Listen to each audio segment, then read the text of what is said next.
Hi friends, it's Lauren here. Welcome to the New Moon in Cancer video.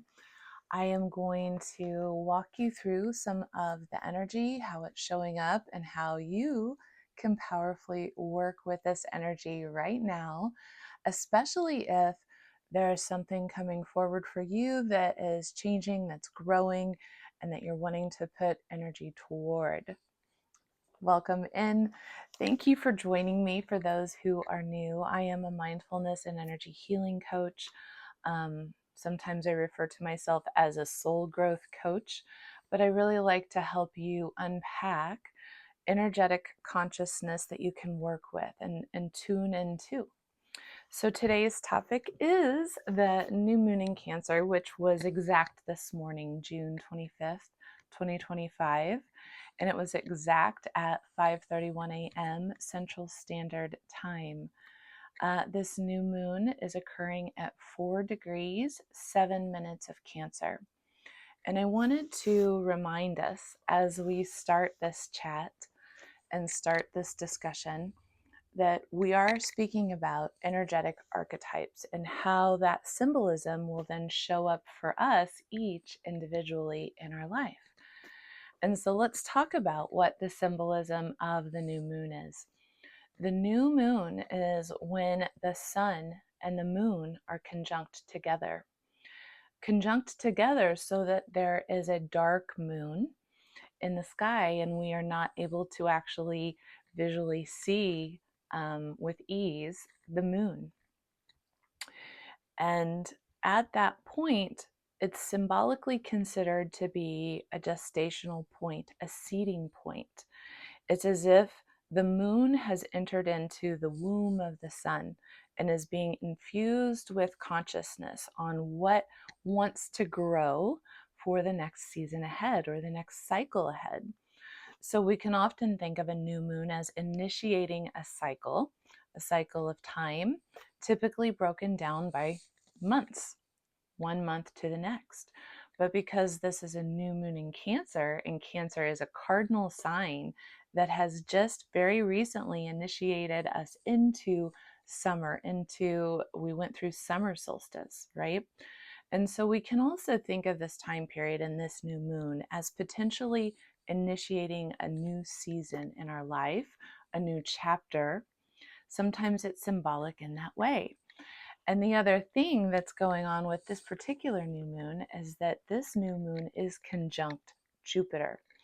Jupiter right now is at 3 degrees 32 minutes of Cancer. So it's almost an exact conjunction. We consider a conjunction when it's within range of 3 degrees on either side. So this is a very strong conjunction, and it's just post a Jupiter-Sun cazimi moment. What is a cazimi? A cazimi is when it's basically a new moon for Jupiter. So Jupiter also just began a brand new cycle as it's in Cancer for the first time in 12 years. No, a year. Jupiter, though, was just at what is considered to be the heart of the sun, meaning it passed through and received an infusion of light. There was a conversation that took place between Jupiter and the sun and Jupiter, exchanging information, creating new plans, setting forth the energy of very expansive plans and new beginnings and an expansive infusion of light. Jupiter is often associated with higher levels of consciousness. In ancient astrology, Jupiter is associated and governed by Zeus. And Zeus is kind of that cosmocrat, right? And so Jupiter has often been associated with a well-organized whole, something such as the structure and the composition of the universe itself. The structure and the composition of universities, that's governed by Jupiter. The structure and composition of government structures, those that govern and create or are supposed to create a well-organized whole that takes into consideration the group, the many. So Jupiter has very expansive qualities and qualities that are able to go beyond what our normal conventional thinking is, to perhaps consider something further. And symbolically, we can really tune in and feel this kind of influx of awakened awareness coming through to the planet. It's been very clear that there is a very large spiritual awakening unfolding and taking place within each and every one of our consciousness. And we're all each experiencing a bit of this shadow work journey, which leads me to talking about the moon being in Cancer. When the moon, well, Cancer is a feminine side. It's a feminine water sign, very emotional, very nurturing, very, able to create that beautiful space that harmonizes the whole within your immediate environment. So very much creating that home space, whether that's the inner home, the inner terrain, the inner sanctuary, or your actual physical structure and where you live. But it also connects us into our environment and into the things that we really want to grow, to nurture, to put our time, energy, and effort into, and where we need to be held in our own sense of safety.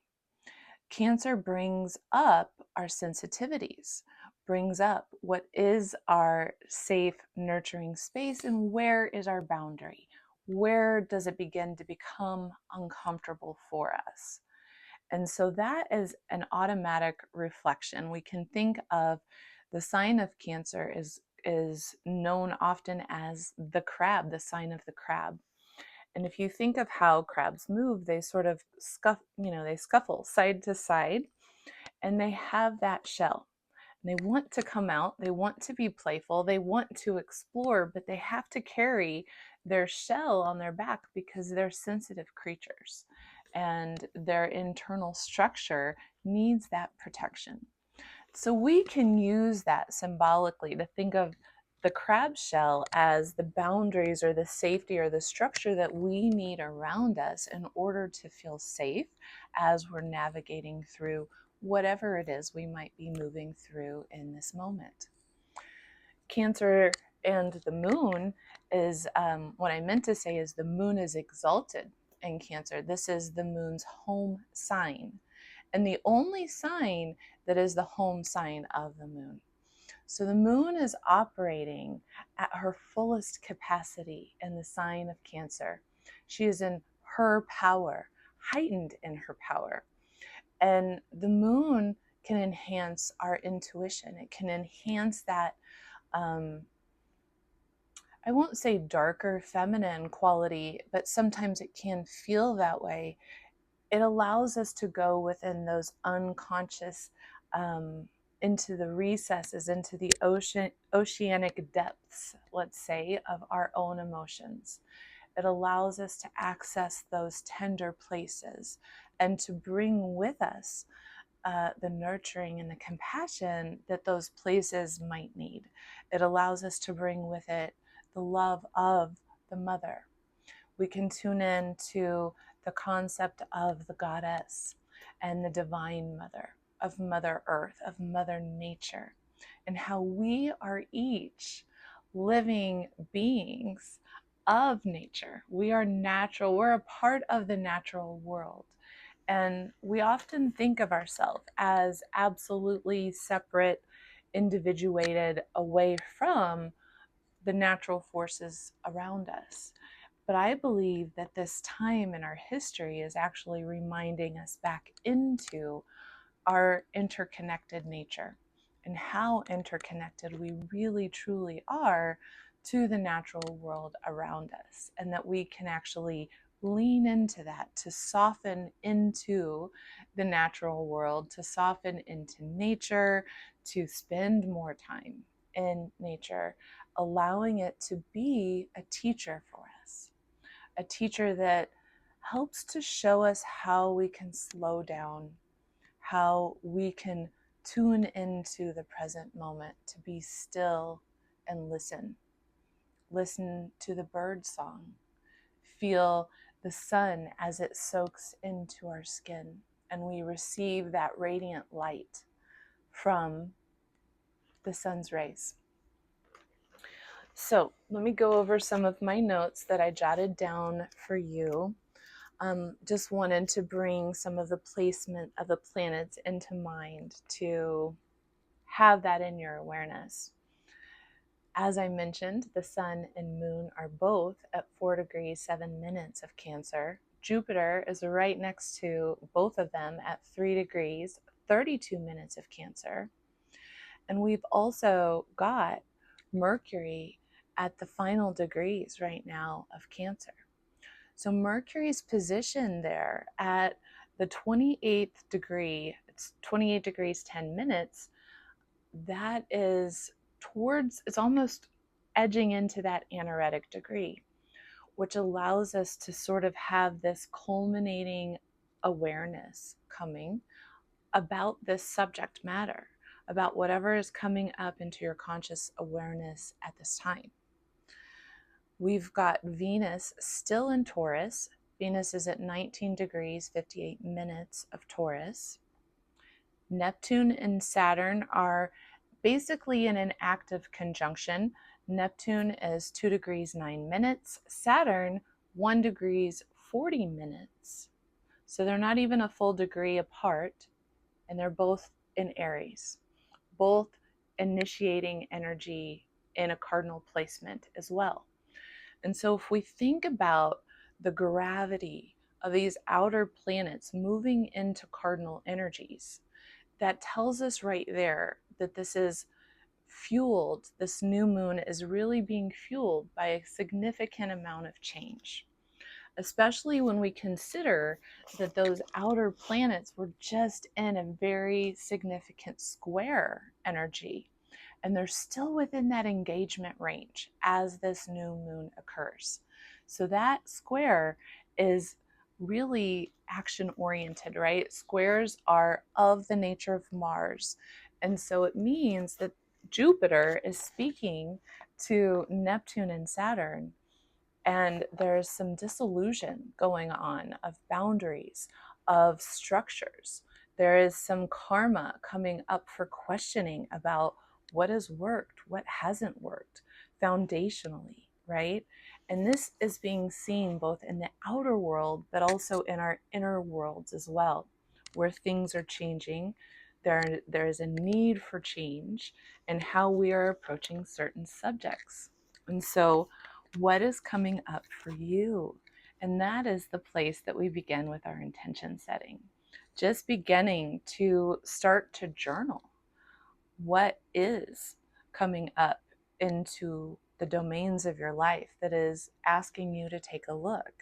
And there might be things immediately on the top of your head that you know about, but if not, I am going to go through in just a moment all of the rising signs, and I will point out which house or which domain of life that this is going to be most prominently impacting you, and where you can really focus your intention setting on planting these new seeds of intentions that you'd really like to see grow, manifest, and come into fruition for you in your own life. So I want to next move on to talking about Sabian symbols, and the Sabian symbol, the meaning of 4 degrees of Cancer. We always round up. So this is basically the Sabian symbol that is for anything between 3 and 4 degrees of Cancer, and 4 degrees even, right? And this comes from James Burgess's work, from his website. But he speaks of this concept of needing to release self-justification. And he bases this off of Rudyard's work as well. Rudyard has this Sabian symbol equated to or defined as a cat arguing with a mouse. They're not able to communicate, right? And James Burgess takes this into this idea that we must not each allow ourselves, and this is kind of a backwards way of saying this, by the way, so bear with me, but we must not allow ourselves to lose an opportunity through our own failure to make both a resolute and a self-serving claim upon the world. So in other words, making a selfish claim without apology. But what I believe he's really referring to is not so much a selfish act, rather than a self-focused.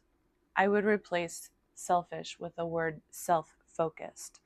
So back to our discussion about boundaries and about the crab and what we each need to carry with us in order to feel safe as we move through the world, situations, whatever might be coming up, make that applicable to your scenario, right?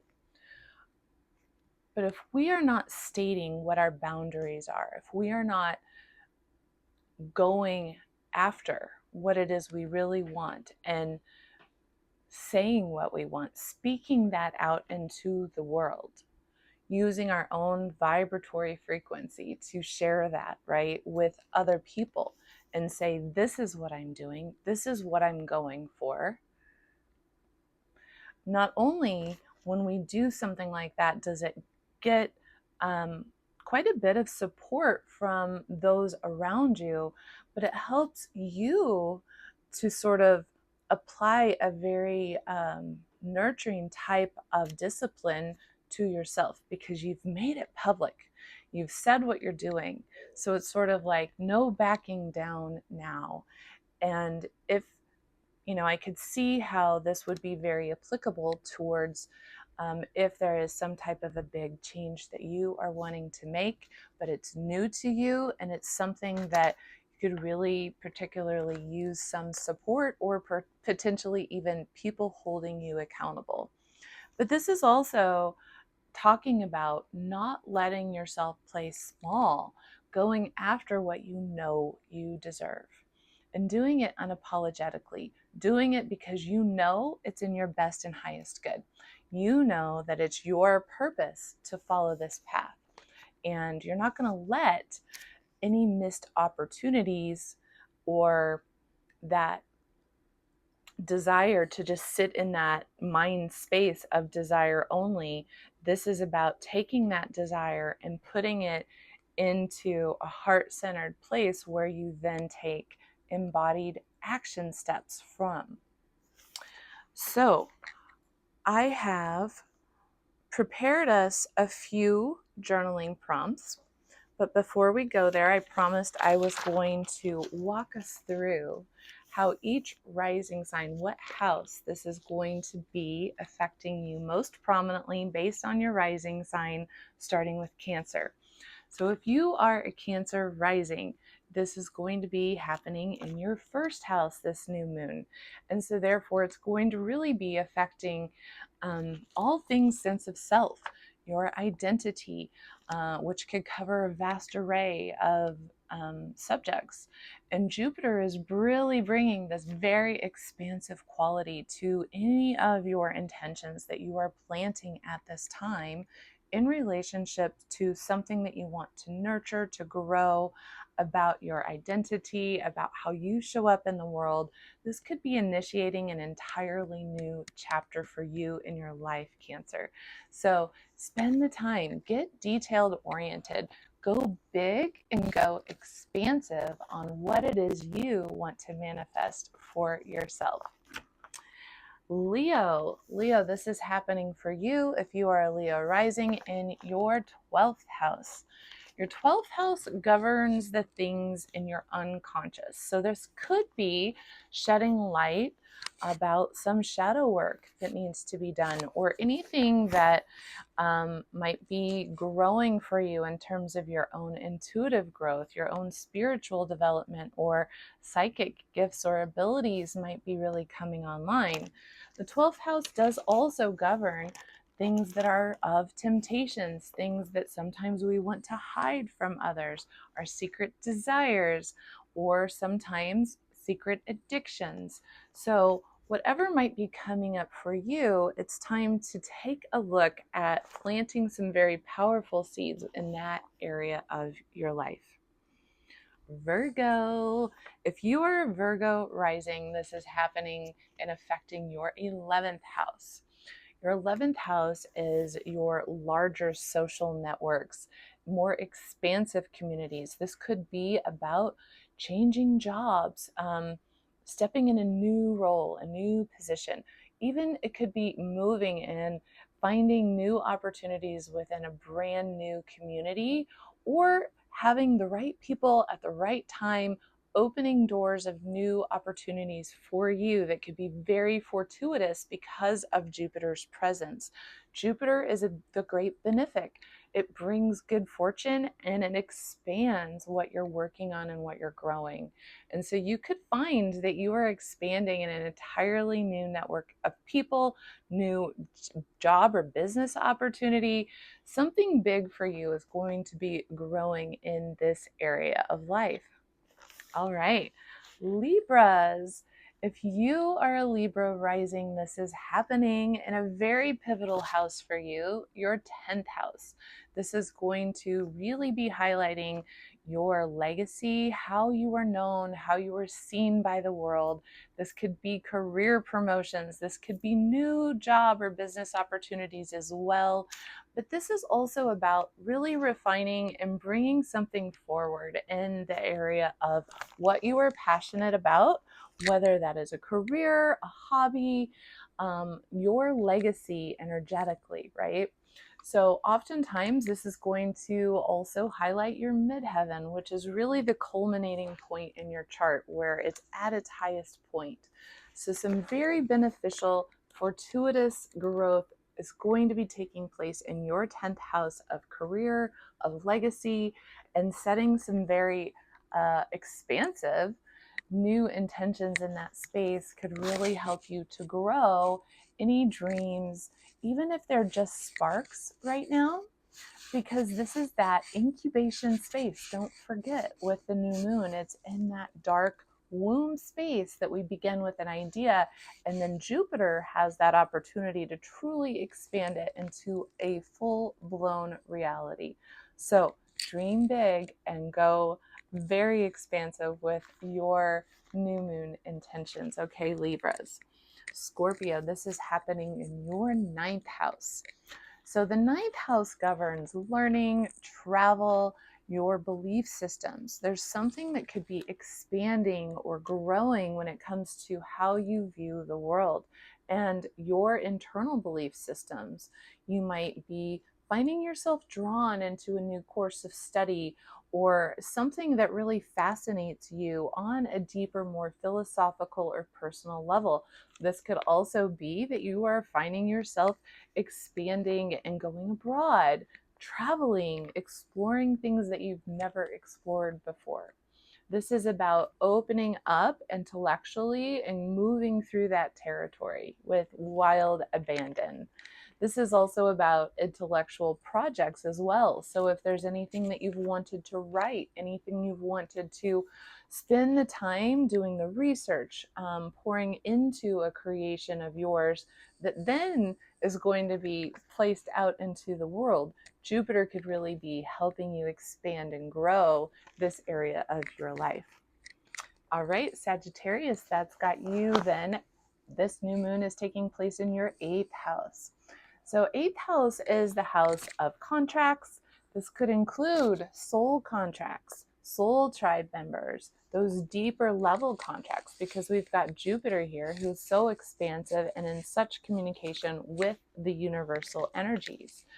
But we've also got the day-to-day type of contracts that could include insurance. There could be something to do with settlements of any kind, anything to do with the law, anything to do with a contract with business, a contract in marriage. You could be getting married, getting divorced, something along those lines. There could be an inheritance. There could be insurance settlements or claims that come up during this time. That's something that can expand in the sense of legal binding type of contracts, or something that is maybe not bound by this world's laws, but cosmic law, such as a soul contract. All right, Capricorn, this is going to be affecting your 7th house of relationships. So these typically are our intimate and our close relationships that govern friends, not always family, but probably our closest family that we live with, that we do things on purpose for enjoyment. So that doesn't always happen with all of our family members, right? But those who we want to spend our time with when it is our leisure time. These are also our intimate partners, our love partners, love relationships. So there could be an extreme expansion when it comes to your relationships at this time. There could be new partners. There could be a reordering of how your relationships are showing up, your value system when it comes to relationships, and what you need in order to feel safe and good and to thrive. Okay, Aquarius, this is affecting your 6th house. Your 6th house is the house of your daily routine. This can govern things like your pets, your day-to-day structured routines. So you might find that maybe you're turning over some type of a new leaf, setting some new routines and habits in place that are really going to nurture you and nurture your growth in the long run. This is also how you go about your day and work. And so maybe there's going to be something that you're going to shift in your work routine or what you're doing with your time throughout the day. All right, moving on to Pisces rising. If you are a Pisces rising, this is a new moon taking place in your 5th house. The 5th house typically governs creativity. It governs your inner child. It governs also children and that childlike quality of just simply getting lost in play for the fun of getting lost in play.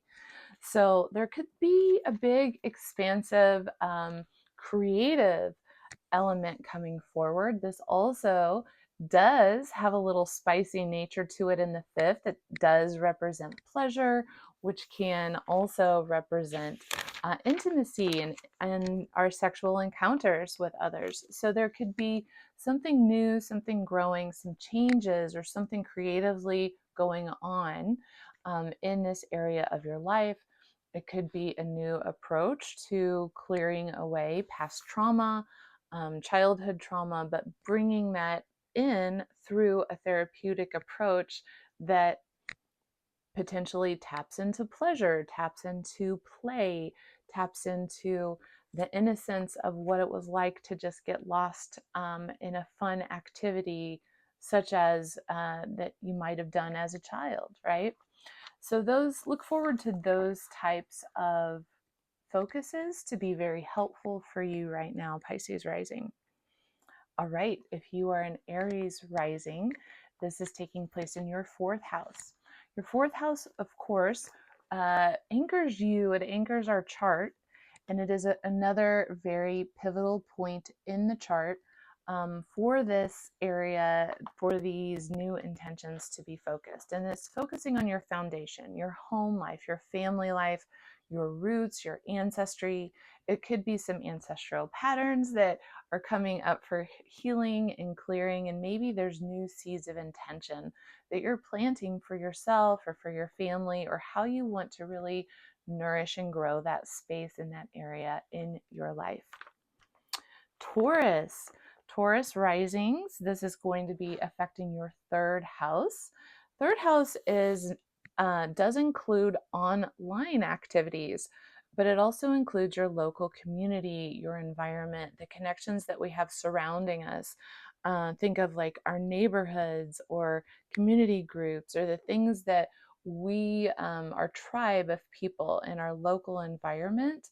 But again, also online now in modern times, it includes online groups and friends that we meet online that are part of our daily network of people. So this also governs education up until, high school. So this could be learning a new skill, learning a hobby. This could have something to do with a goal in relationship to teaching and to learning something new that will actually benefit you tangibly in your local environment in some way. So maybe you're building a garden, maybe you are learning how to do a little homesteading with your neighbors and share some food or something really cool along those lines. But this is where the moon and Jupiter are expanding new opportunities and offering new beneficial, fortuitous changes in this space of life. And Gemini, last but not least, this is happening in your second house, which is of your values, really, your money, your career, but really your resources, the resources that you have to pull from in order to create abundance for yourself. So the second house also governs the values that we carry, our sense of self-worth, healing aspects that are related to our sense of self-worth and how we are going for the abundance and the resources that we seek. So it's sort of evaluating what we have to work with and setting intentions about expanding those spaces, expanding the resources that we're going to use. Maybe we're going to change our approach in something in order to create more abundance for ourselves. All right, so that covers that. I wanted to read you really quickly a little passage from The Archetypal Universe by Ren Butler. This is a guidebook that I really like to use to kind of tune into the symbolism of the energetic archetypes that are in the sky with the planets. And so I wanted to read to you very quickly after a sip of tea. Thank you. Okay, I wanted to read the Sun, Moon, Jupiter, basically the explanation that Ren Butler provides that really breaks down all sides of the coin, right? Because we're sort of turning the jewel. We're not just looking at the beneficial things, but we're going to look at the positive and the shadow side of this combination of energies. So first we're going to take a look at the principles. So here we go. This is from Ren Butler's Archetypal Universe on Sun, Moon, Jupiter conjunctions. And Ren goes on to say, a positive and expansive nature, an outpouring vitality and enthusiasm, feelings of abundance and satisfaction, the joy of living, grand dramatic flair, tendencies towards arrogance and self-righteousness, attitudes of entitlement in many areas of life, habitual excesses. So this is what is coming to the forefront and to basically the area of focus of our consciousness. And as I mentioned when we started the video, we always start with where we are right now. What's coming up for us individually, not necessarily what I am telling you to look at, but what truly is coming up as a theme to think about for your own life, and then take that theme and turn it through this lens. Sorry, I keep bumping my little table, so if you see that shake, I apologize. I'm still new at figuring out the best way to make these videos. We are in summertime too around my house, so I'm kind of like always finding the quietest spot to record when it's time, when I'm ready to record. All right, so Sun, Moon, Jupiter, positive attributes. Qualities of warmth, kindness, and generosity, a bright and luminous vitality, perky charm, creative enthusiasm, the joy of living, feelings of health and well-being, success and satisfaction, benevolent good values, a warm and expansive home life, positive parenting, educated or adventurous parents, the generous instincts of an earth mother or father, the health and vitality of a community, abundant feelings of both autonomy and connection. And I really love that last acknowledgement of the yin and yang polarity of both being our individual self and recognizing our interconnected nature. The shadow aspects of Sun, Moon, Jupiter. Tendencies towards self-righteousness and self-centeredness, arrogance and pride, cravings for status and prestige, an inflated sense of one's importance, the potential to be spoiled by privilege, ethical blind spots, cravings for attention, needs to be in the spotlight, a habit of being a big package, conspicuous consumption, huge appetites, and ongoing excesses. So again, this is the Archetypal Universe by Ren Butler.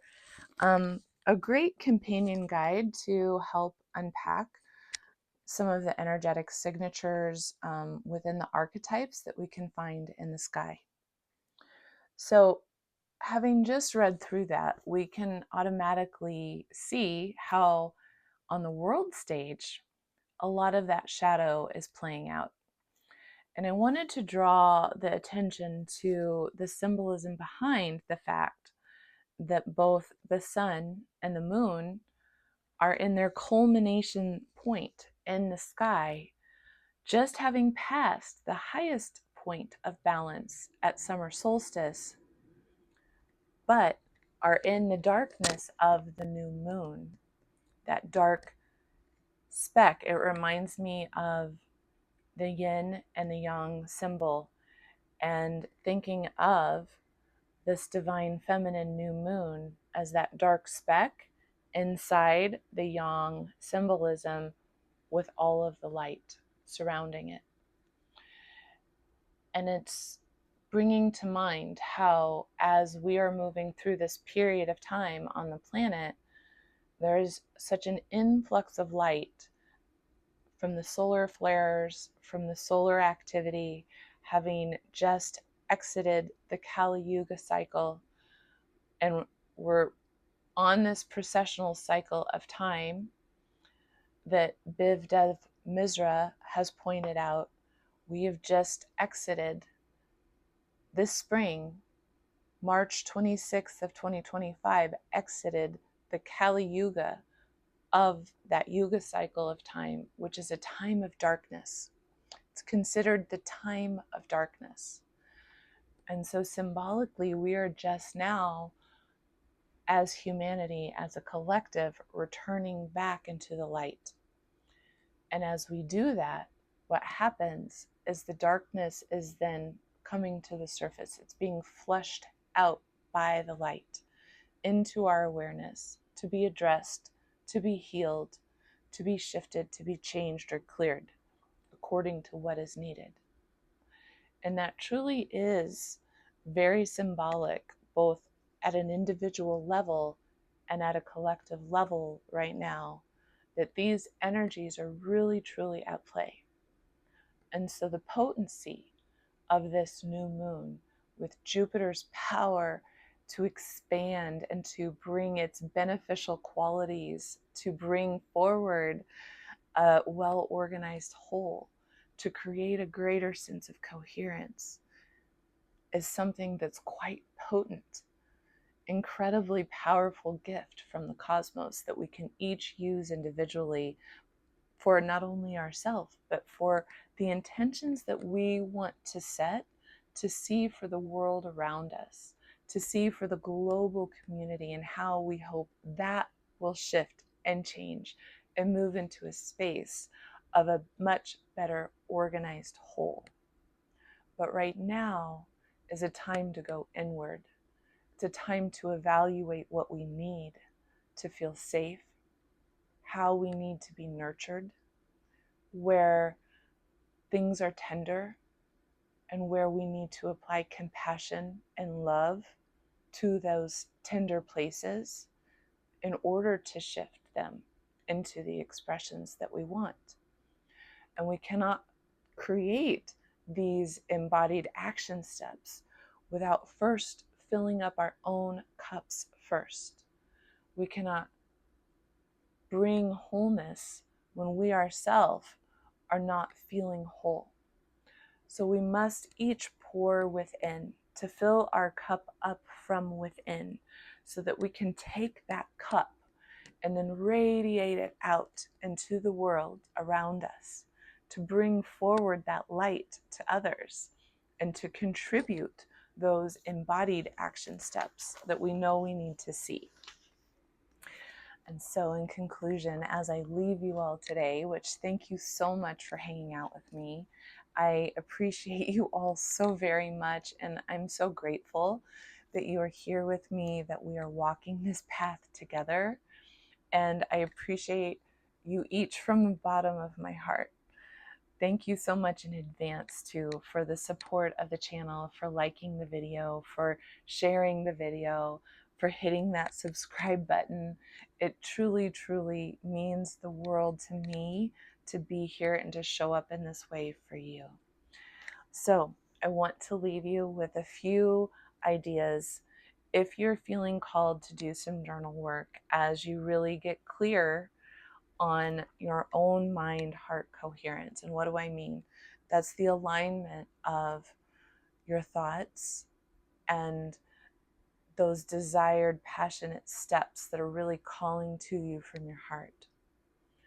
We've got to get clear and remove any obstacles between that alignment between our mind and our heart, because when our mind and our heart are working together in unison, we're creating a much stronger heart coherence within our own energetic field that is then projected or broadcast or magnified, if you will, out into the universe around us.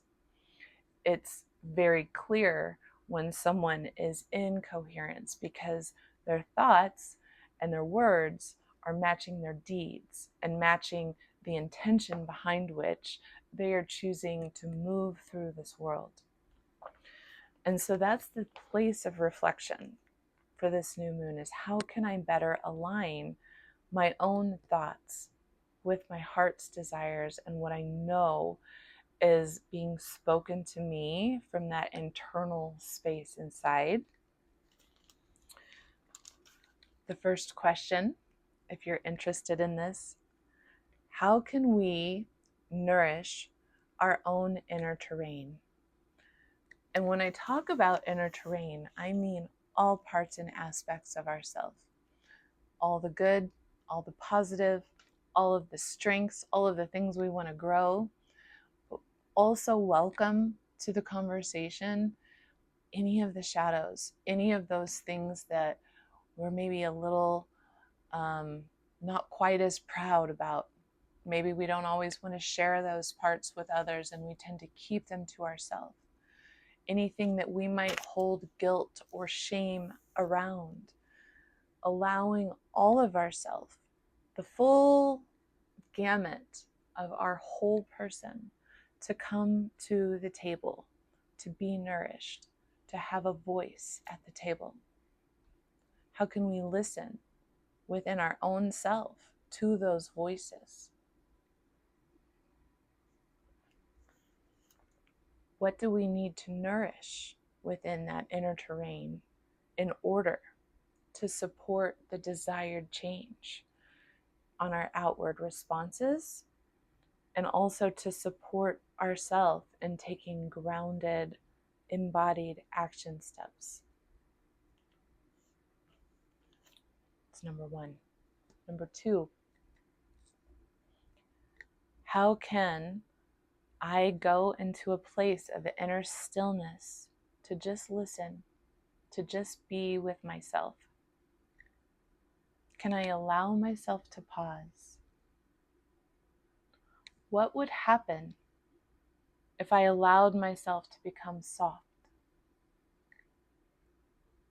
If I allowed myself to tap into my animal body, my pleasure body, and also to feel the voices and the messages that want to be spoken and heard from my pain body?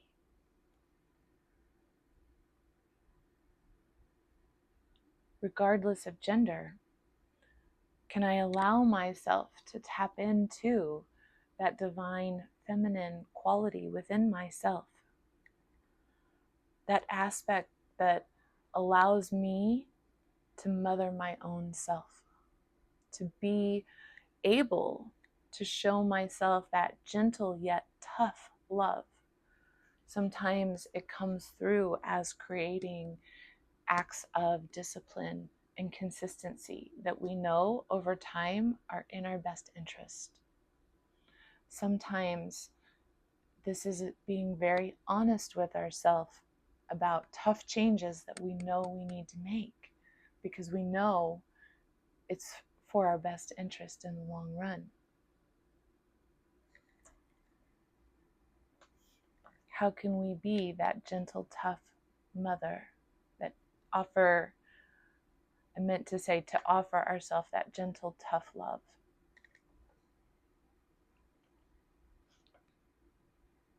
Where in our life, where in my life, in your life, might you need more discipline, more routine to assist you in creating the changes that you are desiring to make for yourself?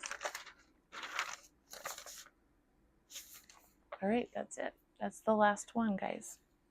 So I hope that you found this helpful. Let me know if you like these kind of videos. I won't always do them publicly, but as I am starting some smaller communities, which I'm going to link to below, I wanted you to have an opportunity to experience part of what you might receive in those communities. Thanks so much. I'm wishing you a beautiful new moon, and I hope that you really take some good intentional time to nourish yourself. Take care, and I'll see you soon. Bye.